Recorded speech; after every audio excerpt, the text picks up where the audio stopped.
ایک صاحب نے مجھے کہا کہ اسلام نے یہ جو شرط لگائی ہے کہ 4 گواہ ہوں گے تو زنا کی سزا جاری ہوگی، جب تک 4 آدمیوں نے نہ دیکھا ہو زنا کی سزا جاری نہیں ہوگی. تو اتنے تکلف کی کیا ضرورت ہے؟ آج تو ڈی این اے سے پتہ چل جاتا ہے، رپورٹوں سے پتہ چل جاتا ہے کہ اس نے زنا کیا بھی ہے کہ نہیں کیا.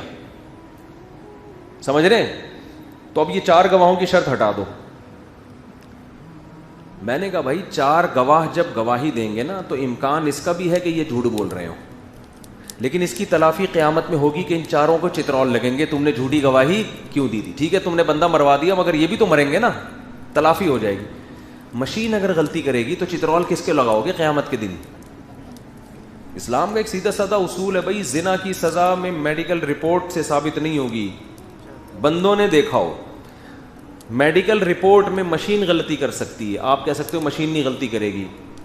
ایسی ہے کہ مشینیں آ گئی ہیں امریکہ سے، وہ غلطی کرتی نہیں ہیں. کوئی بھی لیبارٹری میں ٹیسٹ ہوتا ہے نا کہ زنا ہوا ہے کہ نہیں ہوا، وہ جو رپورٹ بنانے والا ہے وہ کیا کر سکتا ہے؟ دھاندلی کر سکتا ہے. ڈاکٹر دھاندلی کر سکتا ہے. تو وہ ایک پٹے گا جھوٹ بول کے، ایک آدمی پٹے گا، اور اللہ اس کے بدلے میں کتنوں کو پٹوانا چاہ رہے ہیں؟ 4 کو. بہت ساری شریعت کی حکمتیں ہیں جو ہمیں سمجھ میں نہیں آتی. غور کرو گے تو راز کھلتے ہیں کہ یار اسلام نے ایک نظام بنایا، سسٹم بنایا ہے کہ بندے فزیکلی اپنے اوپر ایک ذمہ داری لیں.